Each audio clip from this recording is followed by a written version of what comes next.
Hare Krishna, everyone. Welcome back to the daily readings of Srila Prabhupada's books. Everyone's trying to figure out what their New Year's resolutions are, and we're making our new life's resolutions. That's the Hare Krishna movement, and the hearing of Srimad-Bhagavatam every day gives us new life. So we're making a new life's resolution today, and hearing the prayers of the Personified Vedas glorify the supreme, absolute truth, what everybody's looking for, but they don't know where to look and what it is. So here's what it is. Srimad-Bhagavatam Mahima Stotram. Welcome to all of you out there in cyberspace. Welcome back to the live studios here in Sri Radha Lane, very auspicious name, right down the pathway from Sri Sri Radha Nila Madhava's gorgeous temple. So Srila Siddhanta Goswami had this to say about the Srimad Bhagavatam. Sarva Shastra Dipiyusha Sarva Vedaika Satpala Sarva Siddhanta Ratnadya Sarva Lokaika Drikprida. O nectar from the ocean of all scriptures, singular fruit of all the Vedas, rich mine of the precious gems of all conclusive truths, you are the only giver of sight to all the worlds. Sarva Bhagavata Prana Srimad Bhagavata Prabho Kali Dvandodita Ditya Shri Krishna Parivartita. O life air of all the Supreme Lord's devotees, O Master Srimad Bhagavatam, you are the sun risen in the darkness of Kali. You are the exact image of Sri Krishna. Paramananda Pataya Prema Varshakshadayate Sarvada Sarvasevyaya Shri Krishnaya Namostume. I bow down to you, who are supremely blissful to read. Your every syllable pours down a flood of prema. You can always be served by everyone. You are Sri Krishna himself. Well, not you. Prana just walked in, just at the right moment. Madekabando Matsangin Madguro Man Mahadana Mannishtadaga Madbhagya Madananda Namostute. O my only friend, my constant companion, my spiritual master, my great wealth, my savior, my good fortune, my source of ecstasy, I bow down to you. Asadu saduta dayin adinit chochatakada hanamuncha gadachin mam premnarit kantayospuda. O bestower of saintliness to the unsaintly, O exalter of the most fallen, please never leave me. Always appear in my heart and my voice with pure love. Om Namo Bhagavate Vasudevaya. Om Namo Bhagavate Vasudevaya. Om Namo Bhagavate Vasudevaya. Hare Krishna. Here we are together again with the personified Vedas, the most wise personalities in the universe. They form the court of Lord Brahma. The personified Vedas are the court in the material world. They also have their eternal forms in the spiritual world. But they're the court of Brahma, and whenever anything needs to be figured out, he calls on the personified Vedas. There's a nice conversation that they had in front of Gopakumar when Gopakumar took the position of Brahma by a fluke. Well, it wasn't really a fluke, it was Krishna's arrangement. And the very nice section, you can read it, it's in the second chapter of the second part of Brihad Bhagavatamrita. And there you'll learn just how intelligent the Vedas are.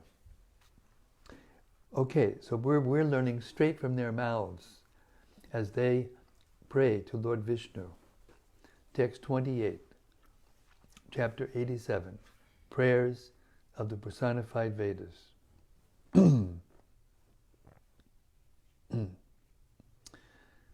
They're talking to Lord Vishnu. Though you have no material senses, you are the self-effulgent sustainer of everyone's sensory powers. The demigods and material nature herself offer you tribute, while also enjoying the tribute offered them by their worshippers. Just as subordinate rulers of various districts in a kingdom offered tribute to their lord, the ultimate proprietor of the land, while also enjoying the tribute paid them by their own subjects. In this way, the universal creators faithfully execute their assigned services out of fear of you. Purport. All intelligent living beings should acknowledge the sovereignty of the Lord and willingly engage in devotional service to Him. Such is the consensus of the personified Vedas.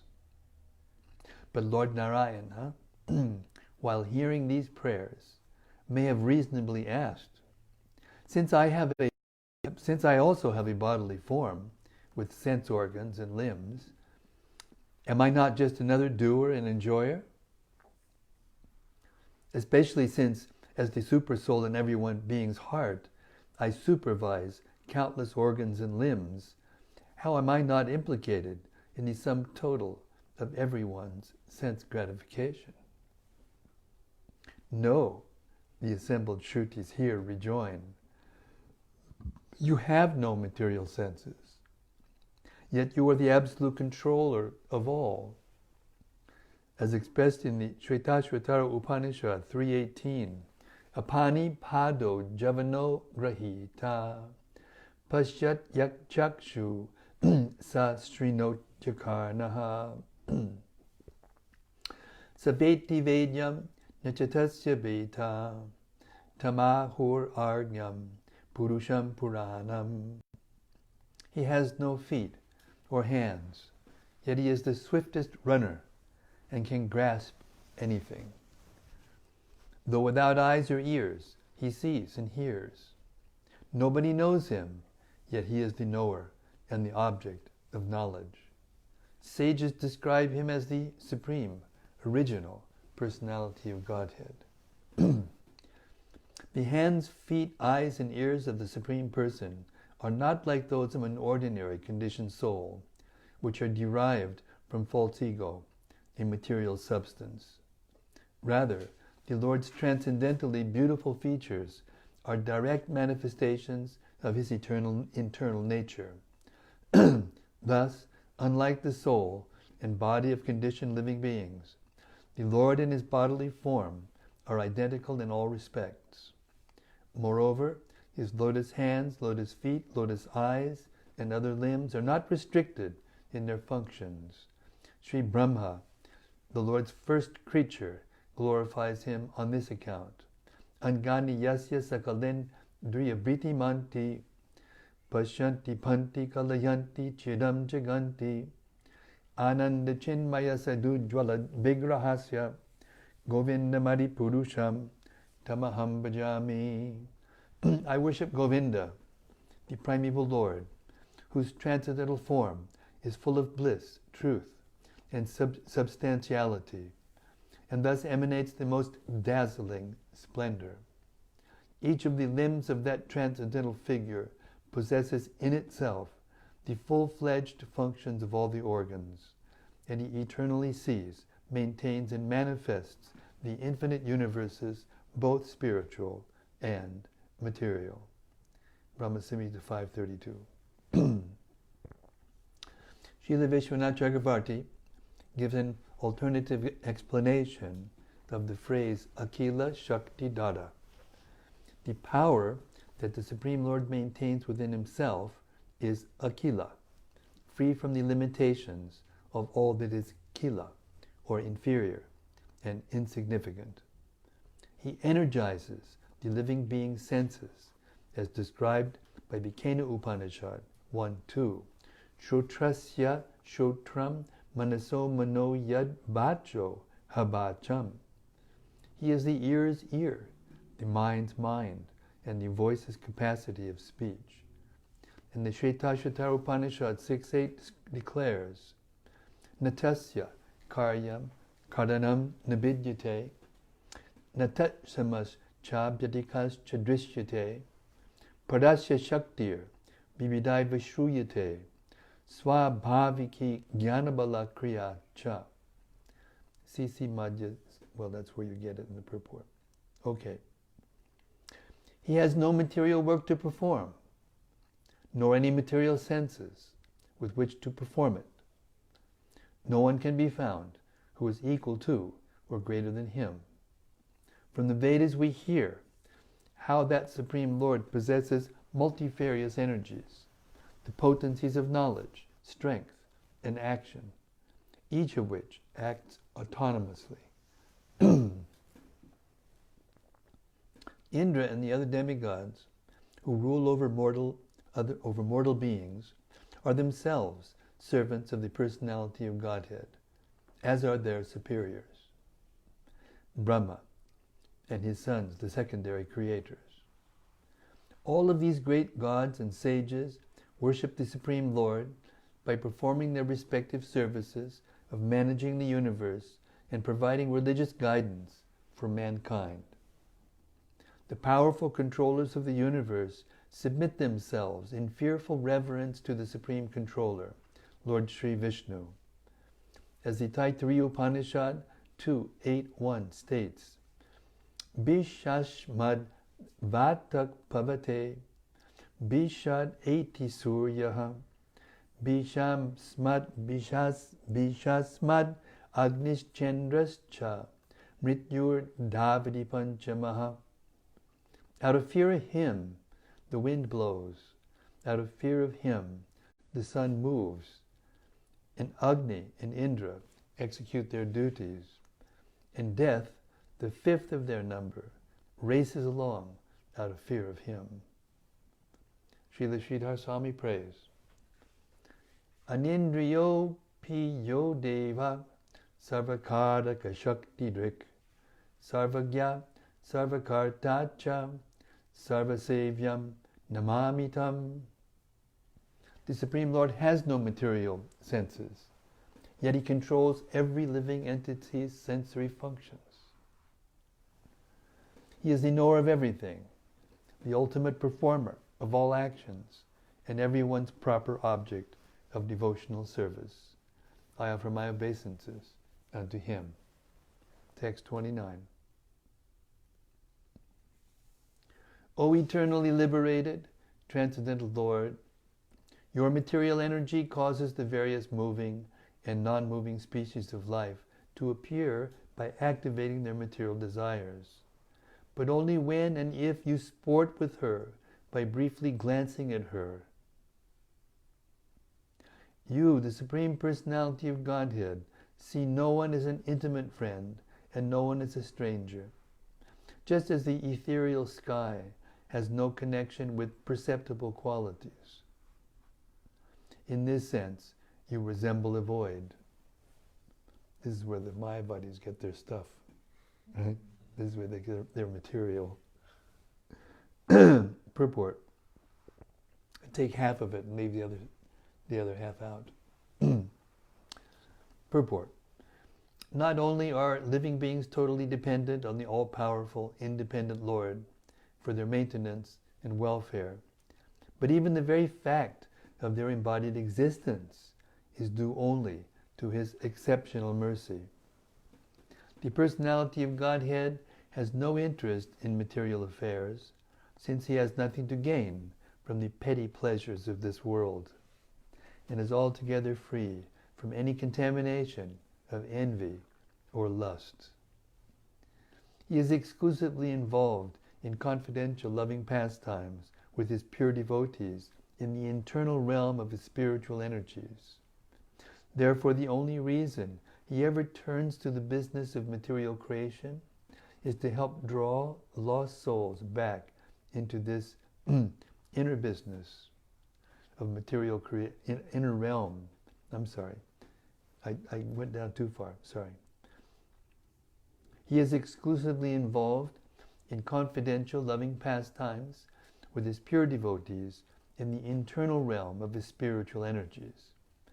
Therefore, the only reason he ever turns to the business of material creation is to help draw lost souls back to this inner circle of eternal enjoyment. To attempt a life separate from the Lord, rebellious souls must be provided with suitable bodies and an illusory environment in which to act out their fantasies of independence. The merciful Lord agrees to let them learn in their own way, and so he glances at Mahamaya, his energy of material creation. Simply by this glance, she is awakened and makes all required arrangements on his behalf.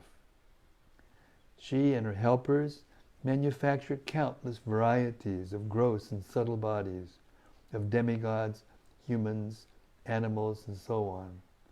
Of gross and subtle bodies of demigods, humans, along with countless situations in heavenly and hellish worlds, all just to give the conditioned souls the exact facilities they desire and deserve.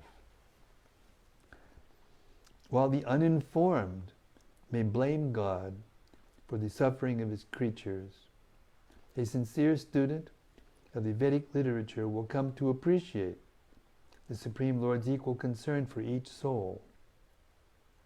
Since he has nothing to lose or gain, there is no reason for him to distinguish between friends and opponents.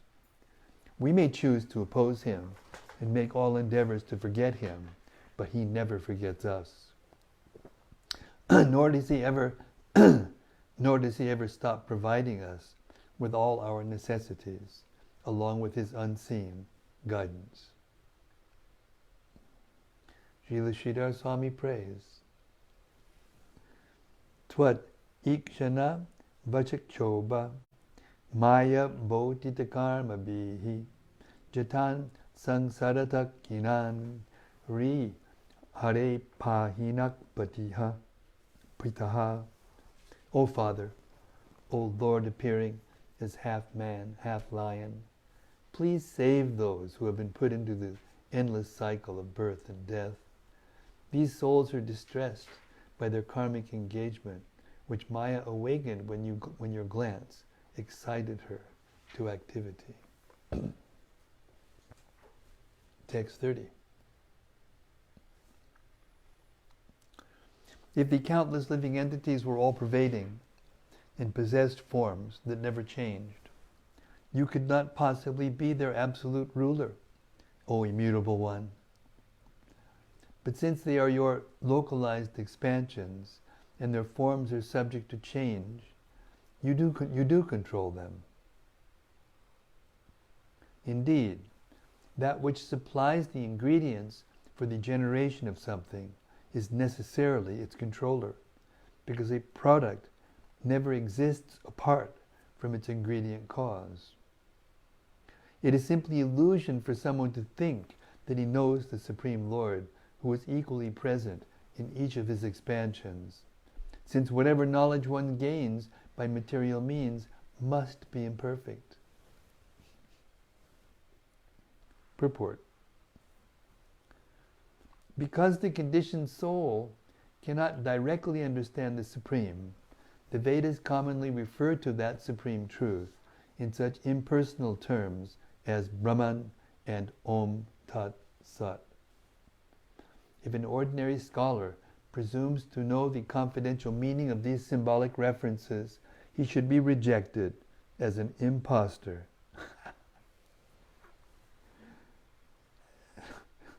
I'll read that one again. If an ordinary scholar presumes to know the confidential meaning of these symbolic references, he should be rejected as an impostor.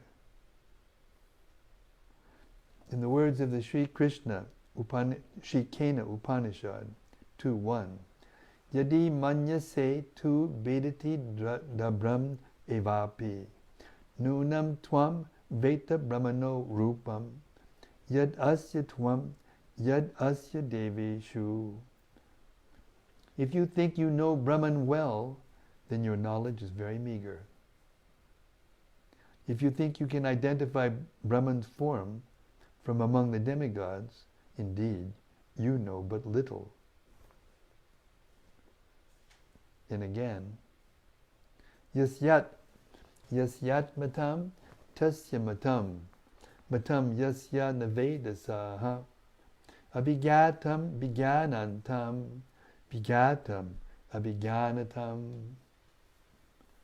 Whoever denies having any opinion of his own about the Supreme Truth is correct in his opinion. Whereas one who has his own opinion about the Supreme does not know him. He is unknown to those who claim to know him, and he can only be known by those who do not claim to know him. Shall we read that again? Whoever denies having any opinion of his own about the Supreme Truth is correct in his opinion. Whereas one who has his own opinion about the Supreme does not know him. He is unknown to those who claim to know him, and he can only be known by those who do not claim to know him. Because why? Because then, if you think you know, then there's no receptivity. There's no way for him to enlighten you further. And since he's always increasing in his opulences, you can't know him if you think you know him. And unless you don't know him, how can he give you those more information about unlimited opulences? Kena Upanishad 2.3. Acharya Sridhar Swami gives the following explanation of this verse. Many philosophers have studied the mysteries of life from various perspectives and have formed widely differing theories. The Advaita Mayavadis, for example, propose that there is only one living being and one power of illusion, avidya, that covers him, producing the appearance of plurality. But this hypothesis leads to the absurd conclusion that when any one living being becomes liberated, everyone obtains liberation. If, on the other hand, there are many avidyas to cover the one living being, each avidya will cover only some part of him. And we would have to talk about his becoming partly liberated at particular times, while his other parts remain in bondage. This is obviously absurd. Thus, the plurality of living beings is an unavoidable conclusion. Furthermore, there are other theoreticians, namely the proponents of Nyaya and Vaisheshika, who claim that the jiva soul is infinite in size. If souls were infinitesimal, these scholars argue, they would not pervade their own bodies. Whereas if they were of medium size, they would be divisible into parts, and thus could not be eternal, at least according to the axioms of Nyaya, Vaisheshika metaphysics. But if the numerous eternal jiva souls are each infinitely large, how could they be covered by any power of bondage, whether belonging to avidya or to the Supreme Lord Himself? According to this theory, there can be no illusion for the soul, no limitations from which to be liberated. The infinite souls must eternally remain as they are, without change. This would mean that the souls would all be equal to God, since He would have no scope for controlling these all-pervading, unchanging rivals. The Vedic Shruti mantras, which confirm unequivocally the mastery of the Lord over the individual souls, cannot be validly contradicted. A true philosopher must accept the statements of Shruti as reliable authority on all matters they touch.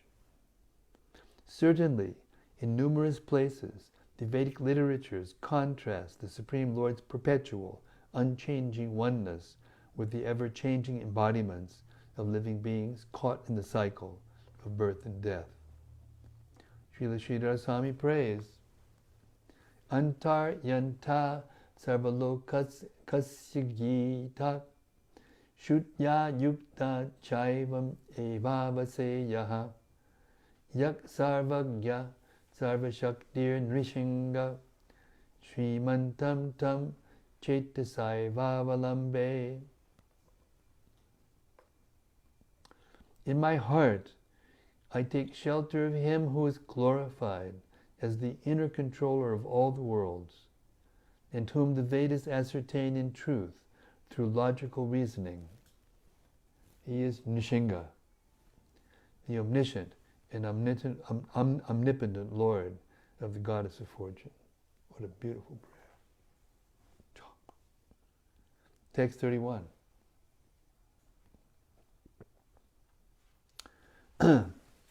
Neither material nature nor the soul who tries to enjoy her are ever born. Yet living bodies come into being when these two combine, just like bubbles form where water meets the air. And just as rivers merge into the ocean, or the nectar from many different flowers blends into honey, so all these conditioned beings eventually merge back into you, the Supreme, along with their various names and qualities. Purport. Without proper spiritual guidance, one may misunderstand the Vedas' description of living entities emanating from the Lord to mean that they have come into being in this process and will eventually pass again into non-existence. But if the living beings were to thus have only temporary existence, then when one of them would die, his remaining karma would simply vanish without being used up. And when a soul would be born, he would appear with unaccountable karma he had done nothing to earn.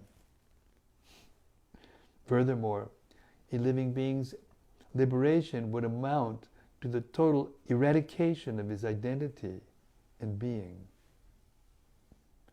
The truth is, however, that the soul's essence is one with Brahman's, just as a small portion of space contained within the walls of a clay pot is one in essence with the all-expanding sky. And like the making and breaking of a pot, the birth of an individual soul consists of his first becoming covered by a material body, and his death or liberation consists of the destruction of his gross and subtle bodies once and for all. Certainly such birth and death take place only by the mercy of the Supreme Lord. The combination of material nature and her controller that produces the numerous conditioned beings in material creation is likened here to the combination of water and air that produces countless bubbles of foam on the surface of the sea. Just as the efficient cause, air, impels the ingredient cause, water, to form itself into bubbles, so by his glance, the Supreme Purusha inspires Prakriti to transform herself into the array of material elements and the innumerable material forms manifest from those elements. Prakriti thus serves as the upadana karana, or ingredient cause of creation. In the ultimate issue, however, since she is also an expansion of the Supreme Lord, it is the Lord alone who is the ingredient cause as well as the efficient cause.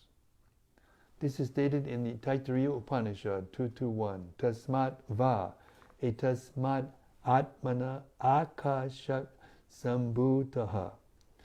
From this Supreme Soul the ether evolved, and so kamayata bahushyam prajayeya, he desired, let me become many by expanding into progeny. The individual soul, jiva souls, are not created when born from the Supreme Lord and Prakriti, nor are they destroyed when they merge back into the Lord, rejoining Him in the pleasure pastimes of His eternal kingdom. And in the same way as the infinitesimal jivas can appear to undergo birth and death without any factual change, the Supreme Lord can send forth and withdraw His emanations without Himself undergoing any transformation. Thus the Brihad Aranyaka Upanishad 4.5.14 affirms, Avinashi Vare Yam Atma. This Atma is indeed indestructible, a statement that can be applied to both the Supreme Soul and the subordinate Jiva Soul. As explained by Srila Sridhar Swami, the dissolution of a living being's material condition occurs in two ways, partial and complete.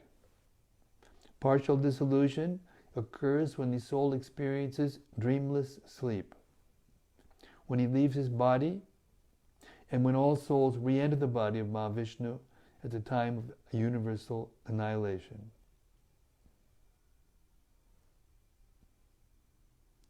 These different types of dissolution are like the mixing of nectar brought by bees from different kinds of flowers. The different flavors of nectar represent the dormant individual karmic reactions of each living entity, which still exist but cannot easily be distinguished from one another. In contrast, the ultimate dissolution of the soul's material condition is his liberation from samsara, which is like the flowing of rivers into the ocean. As the waters from different rivers merge together after entering the ocean and become indistinguishable from one another, so the false material designations of the jivas are given up at the time of liberation, and all the liberated jivas once again become equally situated as servants of the Supreme Lord. So that's oneness, that's real oneness. We're all together with the Lord, serving together, without any other engagement, without any other identity. The Upanishads describe these dissolutions as follows. I'll skip this Sanskrit, it's too much. My dear boy, this partial dissolution resembles what happens when honeybees collect honey by extracting the nectar from the flowers of various kinds of trees and merge it all into a single mixture. Just as the mixed nectars cannot distinguish, I am the juice of such and such a flower, or I am the juice of another flower, so, dear boy, when all these living entities merge together, they cannot consciously think, now we have merged together. Chandogya Upanishad 6.9.1.2. Yata nadyak syandamanyak manak samudre stam gachanti namarupe bihaya tata vidvan namarupad vimukta parat padam purusham upaitya divyam. As rivers flow to their destination in the sea, giving up their names and forms at their destination, so the wise man becomes free from material names and forms, attains to the Supreme Absolute, the wonderful personality of Godhead. So the wise man who becomes free from material names and forms attains to the Supreme Absolute, the wonderful personality of Godhead. Mundaka Upanishad 3.2.8. Sridhar Swami prays, Yasmin udyat vilayam apiyat bhata vishwam layadao jivo petam guru koraniya kebalat mababodhe atyantantam brajati saha sindhuvat sindhu madhye chitam tri bhuvana gurum bhavayetam nishingham. The Supreme Lord is self-effulgently omniscient. By His great mercy, this universe, which is subject to repeated creation and destruction, remains present within him after merging back into him along with the living entities at the time of cosmic dissolution. This total withdrawal of the universal manifestation occurs suddenly, like the flowing of a river into the ocean. Within the core of my heart, I meditate upon the Master of the three worlds, Lord Nrsimha. You can take the last verse of all these in a nice collection of prayers to Lord Nrsimhadev.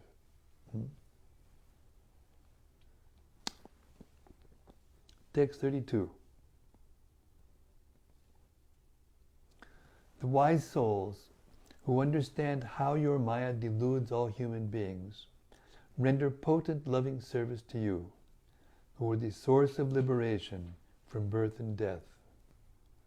How indeed can fear of material life affect your faithful servants?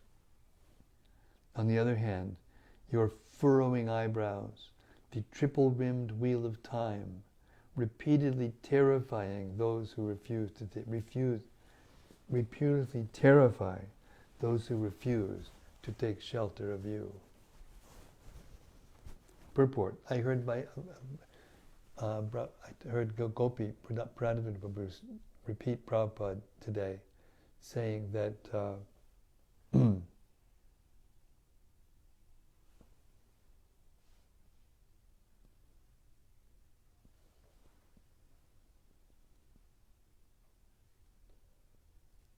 anyway, it's exactly what he said. I'm not going to repeat it again.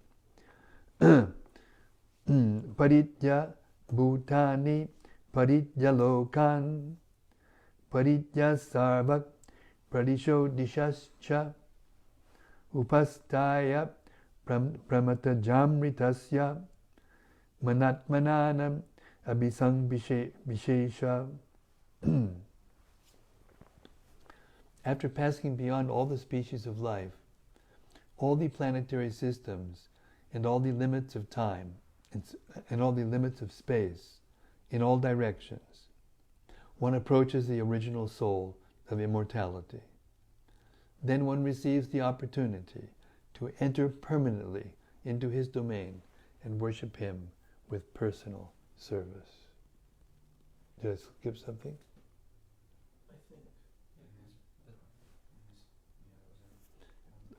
Shall I go back? Before the Sanskrit shloka, there was just a sentence or two. Okay. I was meditating on what Gopi said, and I might have missed. Okay. I'm going to go back to the first of the purport. The Vedas reveal their most cherished secret, devotional service to the personality of Godhead, only to those who were tired of material illusion, which are based on a false sense of independence from the Lord. The Vajrayana Samhita 32:11 of the White Yajurveda contains the following mantra: Paritya Bhutani Paritya Lokan Paritya Sarvak Pradisho Dishascha Upastaya Pramata Jamritasya Manatmana Abhisang Vishesha. After passing beyond all the species of life, all the planetary systems, and all the limits of time, of space, in all directions, one approaches the Supreme Soul of immortality. Then one receives the opportunity to enter permanently into his domain and worship him with personal service. The proponents of various contending materialistic philosophies may consider themselves very wise, but they are in fact all deluded by the Supreme Lord's Maya. Vaishnavas recognize this pattern of general delusion and submit themselves to the Supreme Lord in the devotional moods of servitude, friendship, and so on. Instead of the heat and strife of philosophical quarrel,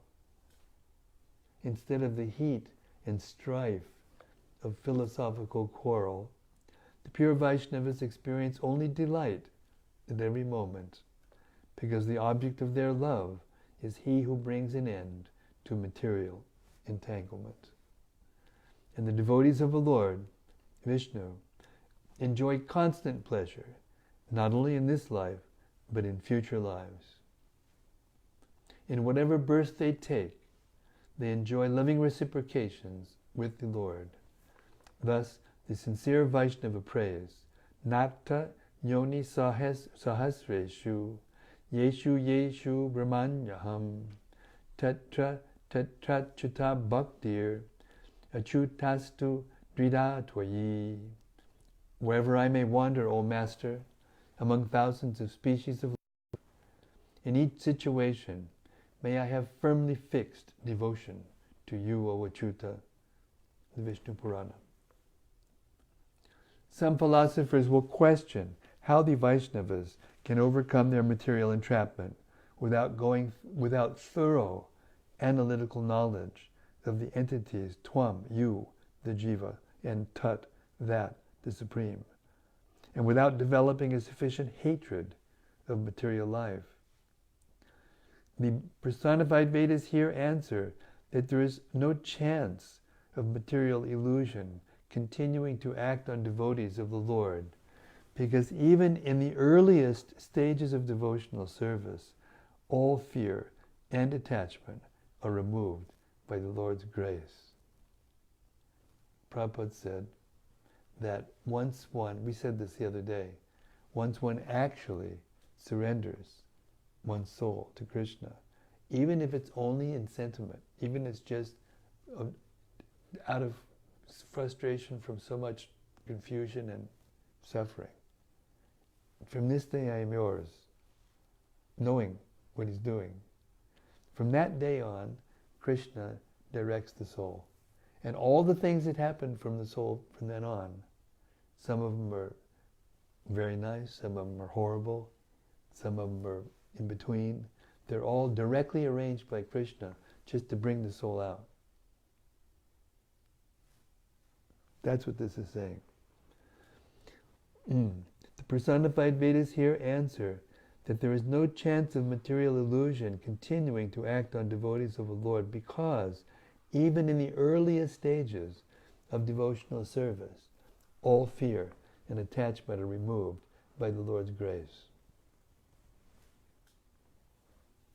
Just think back before you knew anything about Krishna. Well, a little painful, but if you can do that, then you can clearly understand the difference between where you are now and then, and you will clearly understand if you keep doing what you've been doing since then you will eventually go back to Godhead, and you'll become encouraged, no matter where you are, no matter what you think.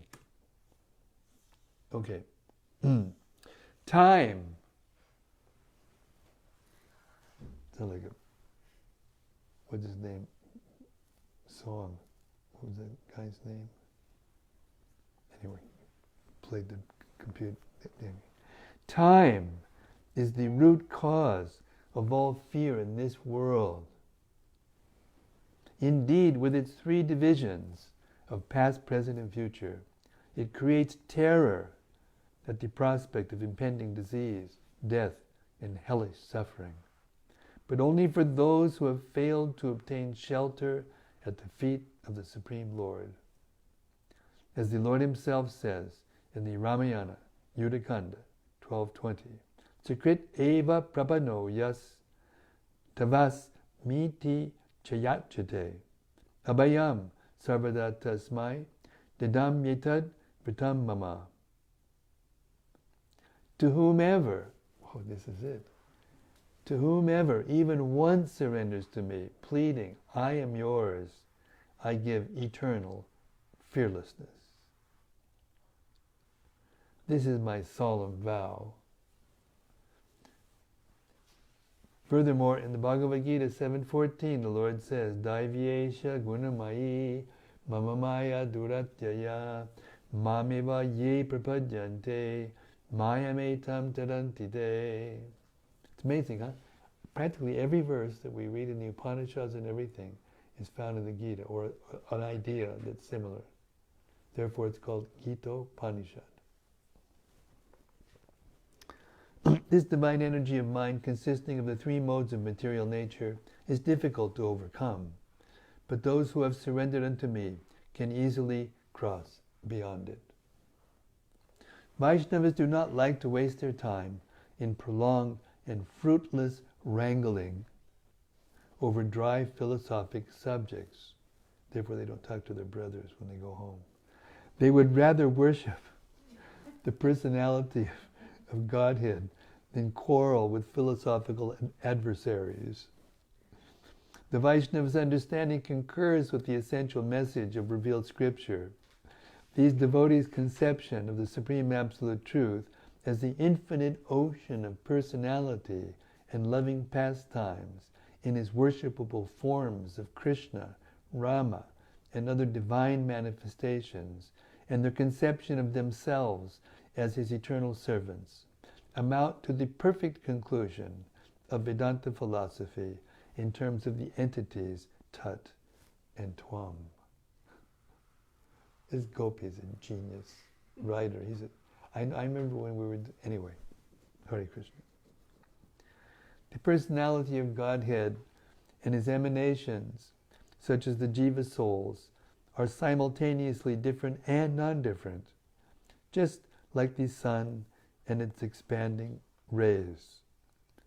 There are more jivas than anyone can count. There are more jivas than anyone can count. And each of them is eternally alive with consciousness. As the Shrutis confirm, Nityo Nityanam Chaitanas Chaitananam, Katha Upanishad 5.13 and Shvetashvatara Upanishad 6.13. When they are sent forth from the body of Mahavishnu at the beginning of material creation, the jivas are all equal in the sense that they are all atomic particles of the Lord's marginal energy. But according to their differing conditions, they divide into four groups. Some are covered by ignorance, which obscures their vision like a cloud. Others become liberated from ignorance through a combination of knowledge and devotion. A third group of souls become endowed with pure devotion, with a slight mixture of desire for speculative knowledge and fruitive activity. Those souls attain purified bodies, composed of perfect knowledge and bliss, with which they can engage in the Lord's service. Those souls attain purified bodies composed of perfect knowledge and bliss, with which they can engage in the Lord's service. Finally, there are those who are devoid of any connection with ignorance. These are the Lord's eternal associates. The marginal position of the jiva soul is described in the Narada Pancharatra. Tat tatastam tu chit rupam swa samvedyad vinirgatam ranragena sajiva itikatyate. The tatastha potency should be understood as emanating from the Lord's samvit, knowledge, energy. This emanation, called the jiva, becomes conditioned by the qualities of material nature. Because the minute jiva lives within the margin between the Lord's external illusory potency, maya, and his internal spiritual potency, chit, the jiva is called tatastha, marginal. When he earns liberation by cultivating devotion to the Lord, however, he comes completely under the shelter of the Lord's internal potency, and at that time he is no longer tainted by the modes of material nature. Lord Krishna confirms this in the Bhagavad Gita 14:26. Mam chayo vyabhicharina bhakti yogena sevate sagunan samatichaitan brahmabhuyaya kalpate. One who engages in full devotional service, unfailing in all circumstances, at once transcends the modes of material nature and thus comes to the level of Brahman.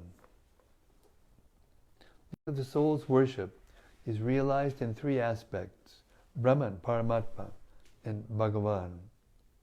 Impersonal Brahman is like the radiant effulgence of the sun. The supersoul or Paramatma is like the sun globe, and the personality of Godhead Bhagavan is like the presiding deity within the sun, complemented by his elaborate entourage and paraphernalia. Or, to cite another analogy, travelers approach a city from a distance. Travelers approaching a city from a distance cannot at first distinguish its features, but rather see something vaguely shining ahead of them. As they come closer, they may discern a few of the taller buildings. Then, when they are sufficiently close, they will see the city as it is, a bustling metropolis with many citizens, residences, public buildings, highways, and parks. In the same way, persons inclined to impersonal meditation may at best gain some realization of the Supreme Lord's effulgence, Brahman. Those who approach closer can learn to see him as the Lord in the heart, Paramatma. And those who have come very close can know him in his full personality, Bhagavan.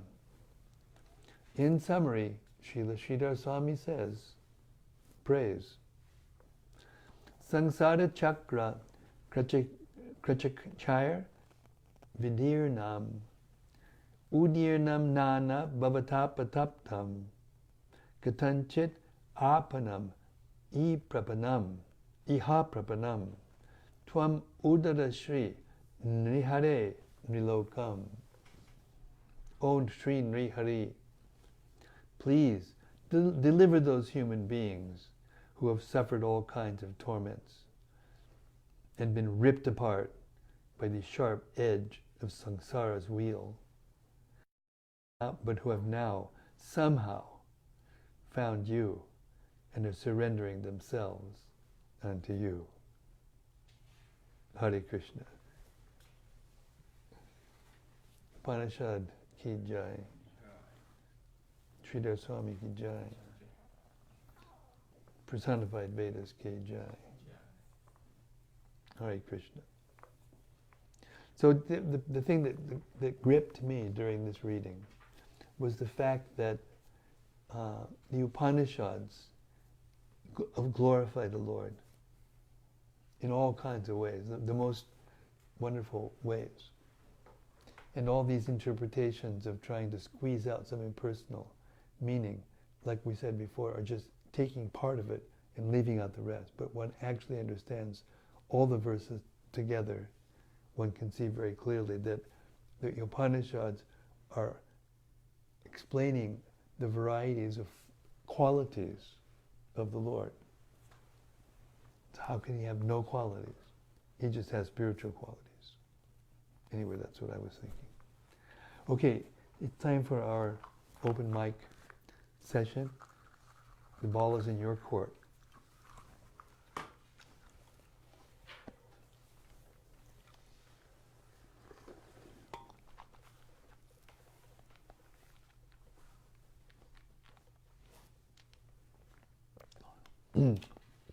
Pranahari is asking for the mic. Thank you.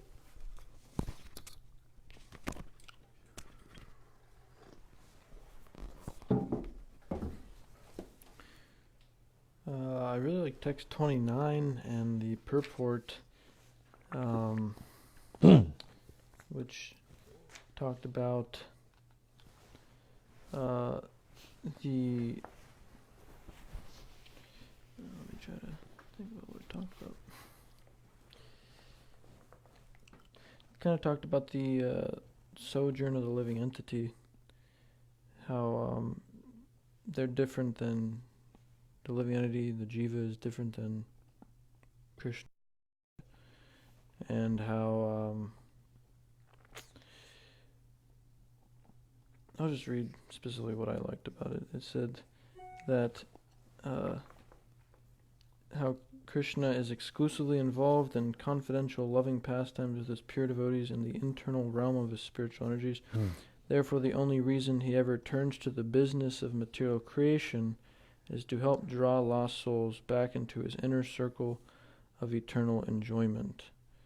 And later in the purport it says that some people blame God for the suffering and whatnot, in the material world, but they don't understand that he's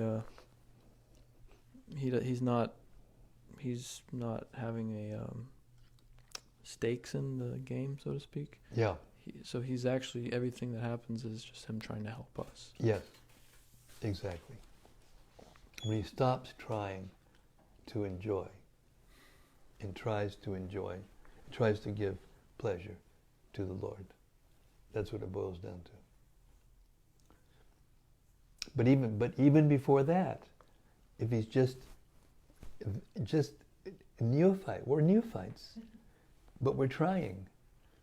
And how else could we do this, what we're doing? I mean, that's the actual, evidence, the smoking gun, they say. We wouldn't be here even doing this, what we're doing right now, unless the Lord was helping us. And especially, to tell you the truth, I'm just being honest, don't mind. Just the personalities who are in the room right now, we've got no deep family connections. If you really look at all of us, each as an individual, and see what we've got in common, that's what we've got in common. And we've been drawn into this rare, the atmosphere, this rare environment where we can be family members with Krishna in the center. And not only that, but because we're sitting hearing the Bhagavatam together, Krishna's in the center in the form of the Bhagavatam. It's another world. Anyway, sorry, I'm waxing a little philosophical here, but sentimental, I guess.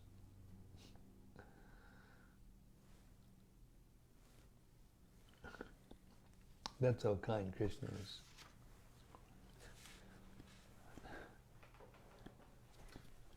And all we have to do is train ourselves. Well, be trained. Allow ourselves to be trained.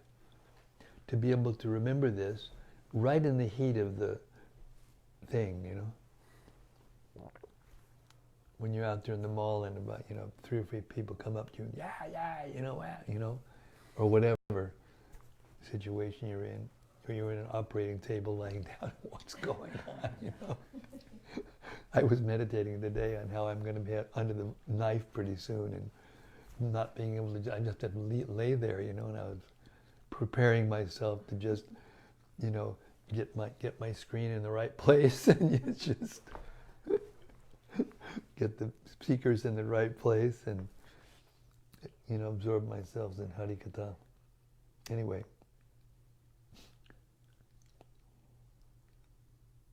You won't be sedated? Well, I'll be sedated during the operation, for sure. But once sedation wears off, I have to stay in the hospital for 3 or 4 days. Mm-hmm. And just lay there on your back. You can't, I cannot sleep on my back. This is the one thing I'm concerned about. I just can't, because of these situations, when I lay down, my knees don't go up and they hurt if I try to put them down. So therefore it's like, only alternative is to go onto your side. But we won't be able to do that for a while. Anyway, but even in these situations, I can see very clearly that all these years, right? All these years of practice doesn't make the difference. It's nectar, pure, unadulterated nectar. Plus, Krishna has arranged to have a devotee, a pure devotee of Lord, do the operation, and I'm going to go. And then in the hospital, he'll be there, another devotee will be there, and then you go to his house, and there's this loving family. You haven't met them yet. They're wonderful devotees. Going to take care of me for some time until I can travel. Then I'll go down to Folkestone and be taken care of by Priya Kund and Shama Gauri, who's one of the best cooks in the world. I mean, Hare Krishna. Sorry to get myself into the picture. Sorry, Haribol. Just Krishna saving us step by step, Prabhupada said we're kicking and screaming the whole way, but it's all right, just like a parent. Come on, you're coming home now. You have to stop making your sandcastle. Come on, you can come.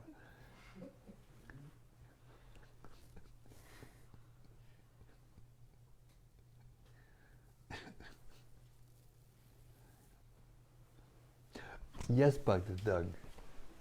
Give us some nectar, some realization.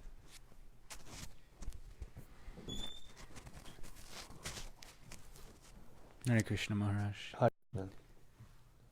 We were at the Abai and I. We went to the mall today, and to distribute some books, and that verse where it was saying that he has no senses, but he's the control of all the senses of all the living beings. I had some realization of that today when I was on multiple occasions. I was actually stopped with people, like speaking to them, showing them books, and out of just the corner of my eye, I would see like a security guard just be walking past or walk around the corner, and just somehow they did not see what I was doing in the exchange. I've been there. It was just like my heart starts beating fast, and I try to like move to the side to hide the book or something. But yeah, for some reason, even one occasion, the guy actually walked past me. He was literally like 2 feet to the side, and he just did not see anything. I was like, wow, okay. I was like, there you go. Krishna. There you go. Controlled by the Supreme Controller. The platform of pure fearlessness. Mm-hmm. That was brought up, one of the points of fearlessness. I was just witnessing that I was completely under his mercy. Yeah. When we actually see it like that, then we become fearless. At least for that moment. And not only that, but the Bhagavatam says that if a person watches you and sees it and appreciates it, gets the same benefit. Wow.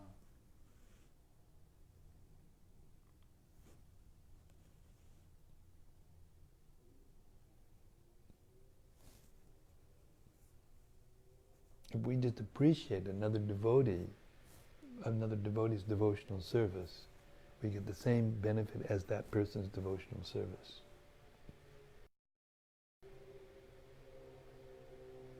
That's why it really pays to stop finding fault.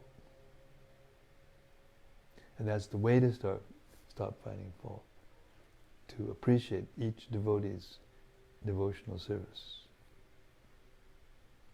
And we maybe think that we have to see him doing something big, but no, anything that the person is doing in devotional service to help another person become a devotee, it is confidential devotional service. It's big.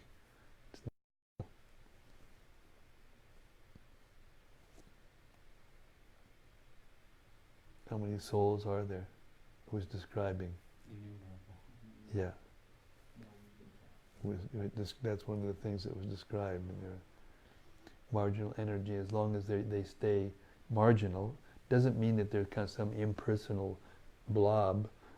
Some of the impersonalists say that, or some devotees think they come from some impersonal blob, and then they get the choice somehow or other, without having any experience, they get the choice, and then they just somehow or other choose this one instead of this one.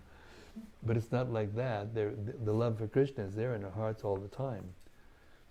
But because they're so tiny, while they're in the marginal condition, they sometimes choose the spiritual world and sometimes choose the material world. But when they come to the spiritual world, then that's it.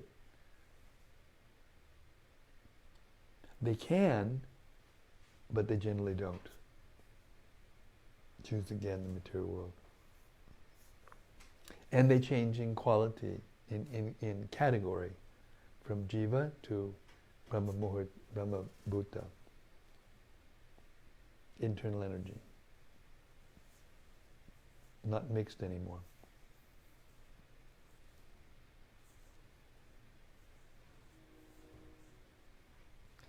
You going to the restaurant?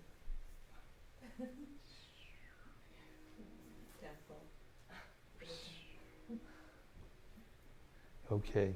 Anyway, thank you for coming. Thank you for your steadiness. Hare Krishna.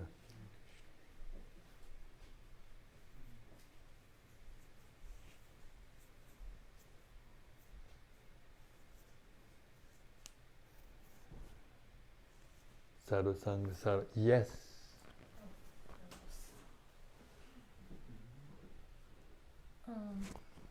That one sentence. Oh, where is it now? Also in text 29, they're going to purport. Where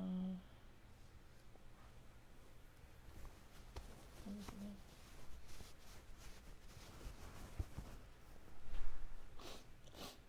I cannot find it anymore.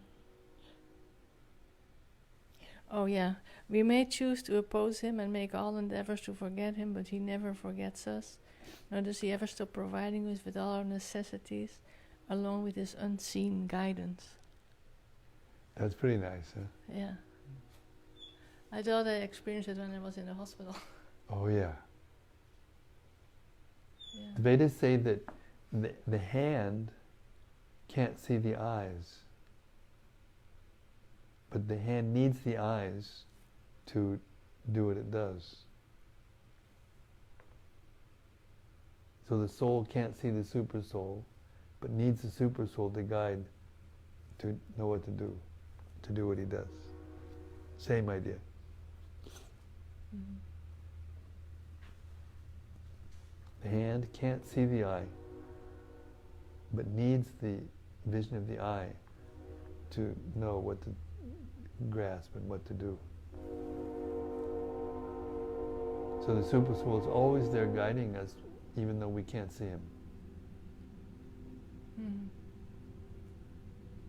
Yeah. And plus, all the ingredients of this body is all given to us. We had nothing to do with it. The arrangement. Just these simple thoughts are deep and enriching and, what's the word, pacifying.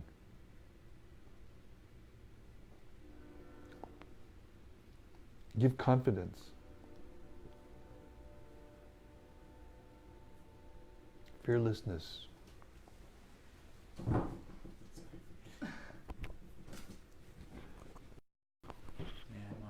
Yes, Bhaktivedanta, please.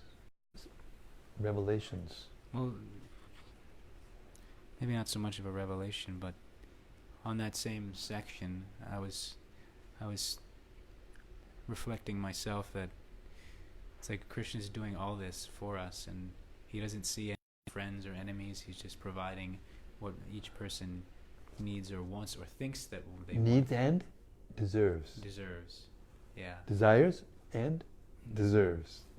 That was the sentence.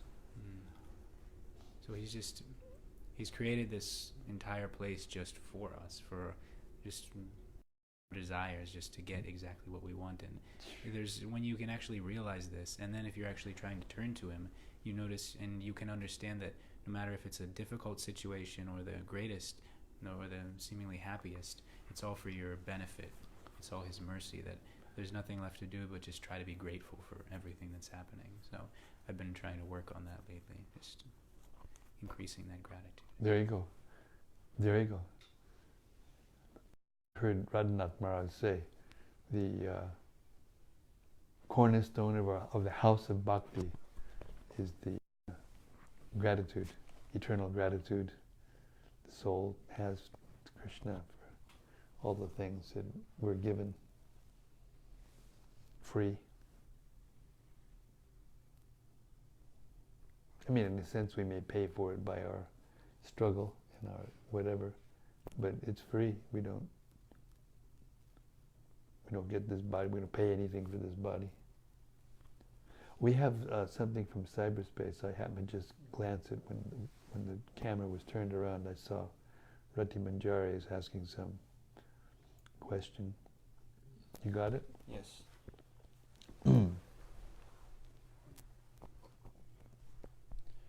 Dear Guru Maharaj, please accept my humble obeisances. I have an off-topic question. Tomorrow is the last day of the year, and even of the millennium. Do you have a recommendation as to how we could best finish this period and transfer into the next period? Like a prayer on how to let things go, or how to appreciate. I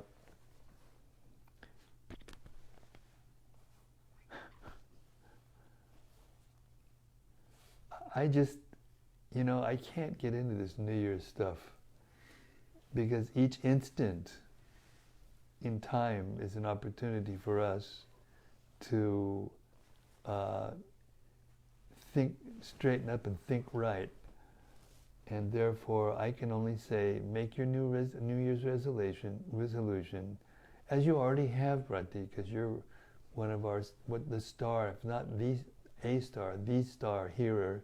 You're here practically every night, hearing so attentively, and then going out and doing your Sankirtan the way you do.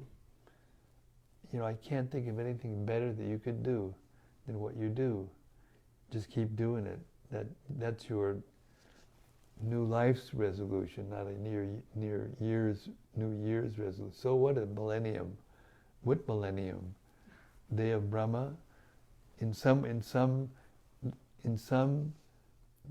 context, the word millennium can mean the lifetime of Brahma. That's 311 trillion, 80 billion years. So in some ways, the millennium can be a day of Brahma, only 8,600,000,000 years. And sometimes millennium can mean, the beginning of 1,000 years, like from 2000. That was the beginning of. They call them millennials, right? The ones who were born after 2000, isn't it? That's what the millennials are. Maybe it's 1900s. Anyway, either 1900s or 2000s, right? Or sometimes millennial means 100 years. And you just said that this is the beginning of the end of a millennial. This is what? Millennial is what? 2020? No, that's only, 10 years? That's a millennial? Nah, I don't relate to it at all. It's just nonsense. Every second is the beginning of the next, moment of your life. And just, if you want a New Year's resolution, okay, here it is. You start living as if you're going to die the next moment.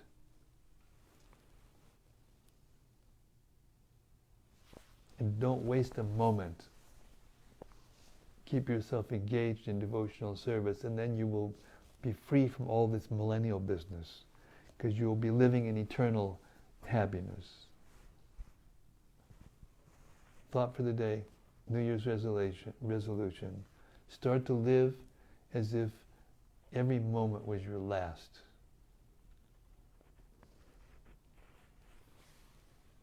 Because it's true. You don't know. Nobody knows when they're going to leave their body, especially nowadays. My God, if you go out there, just in one day, there were 2 groups of people who went into a place of worship, and some guy comes in and starts shooting. Hello?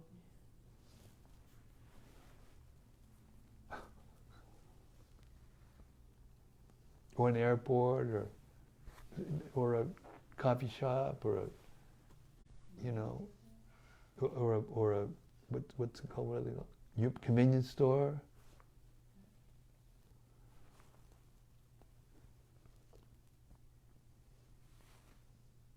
And you may say, "Oh, you'll all be this," and no, you'll be a Jew, you'll be black, you'll be white, you'll be this or that, because there's so many people who are taking a position against that other group position. It's gone mad. And that's just what the Bhagavatam says. So one way to become fearless, that's to actually surrender to the lotus feet of the Lord, take shelter there, and live your life as if every single moment is your last one.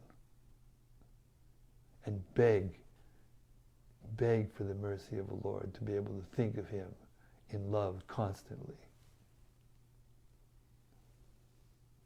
And then even if you're debilitated, even if you're crippled, even if you're a superstar, whatever,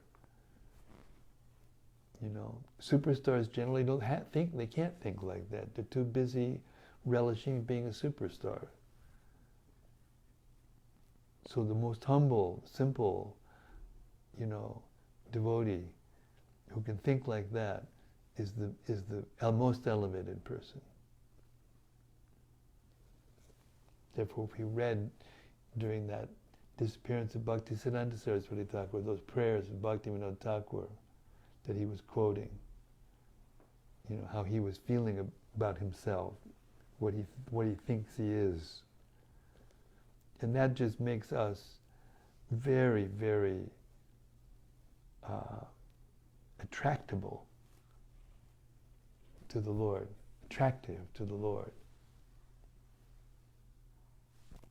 You're helpless. Chant Hare Krishna, helpless, as if there's not another moment. Or as Prabhupada said, like a baby crying for its mother, a newborn baby crying for the breast of its mother.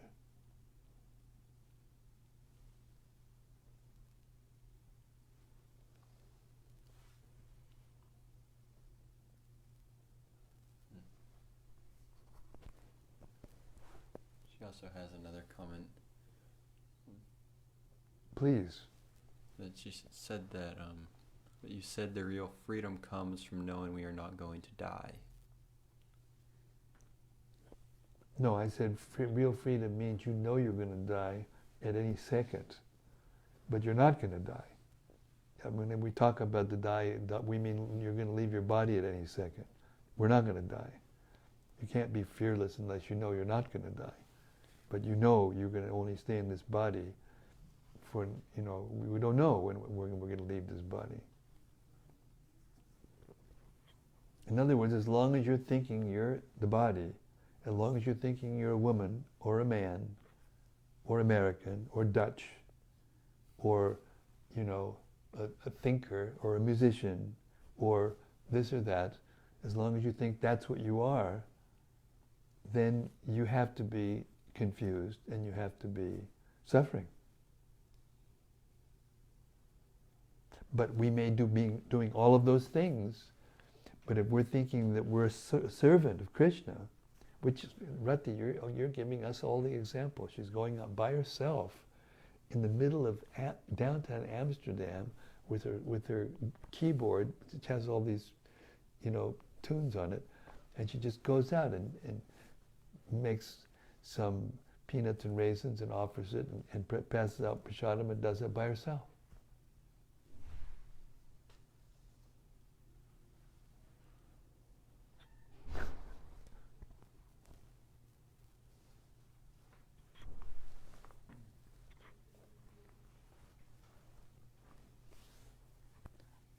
I like, in the text 31 purport, it was speaking a little bit about giving up, the liberated soul giving up the false material designations and names, and kind of merging into the pastimes of Krishna.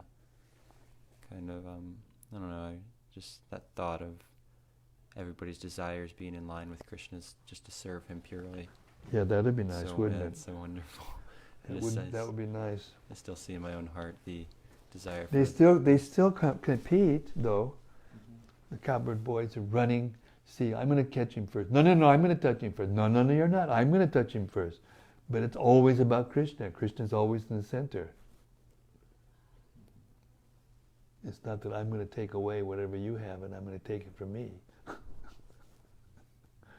I'm going to bring you down from your position so that I can be in that position. It's like,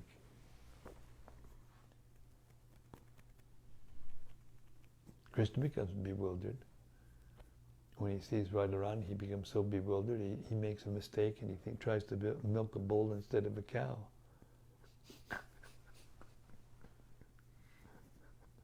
He's certainly not in ignorance.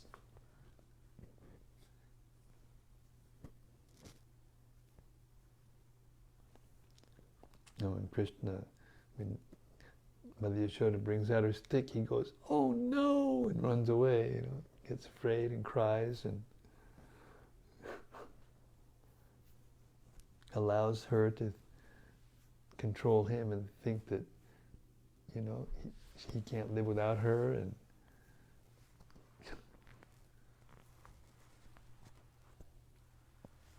Rati Manjari left one more comment. go ahead. He says, Rati, go ahead. whatever good I do is simply and truly by your inspiration, Guru Maharaj. Oh, gee. Anyway, that can't be true. I'm just, you know, you're a better example than me. You're going out every day, you're doing things. I'm just sitting in my duff. She went on to say more. Huh? She went on to say more. Oh. Thank you for your daily encouragement and association, and thank you for being such a steady example to all of us! Exclamation point. Hare Krishna. Without you guys, I wouldn't do it. I wouldn't be here. Hare Krishna. It wouldn't mean anything to me. Anyway, thank you for the encouragement. I appreciate it very much. I can't do much anymore, but what I am doing is important because something that Prabhupada wanted. Just do anything, any little thing that Prabhupada wanted, and do it together with other devotees. And that's how the descending potency comes into the situation and gives us the ability to come out of our, you know, our mundane conception of ourselves and our limitations and all of our.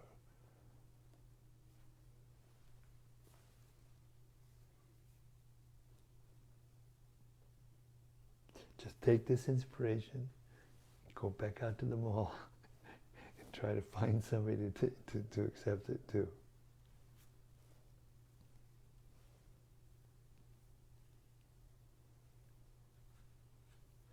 Okay, I'm going to stop here at 7:30. Hare Krishna. Thank you very much, everyone, for your wonderful comments and inspirational reflections. And especially thanks to the Personified Vedas, which have given such inspirational thoughts to connect us with our Lord, you know, and wonderful philosophical meditations, you know, so that we can connect and stay connected with Krishna under any circumstance. Srimad-Bhagavatam ki jai. Gaur Premanandi Hari Hari Bol. Thank you very much. We'll see you tomorrow night, 6 o'clock, right here at the live studios in Radha Lane, 3402 Radha Lane, 77018, Houston, Texas. But it's actually Vaikuntha. Hare Krishna. Thank you.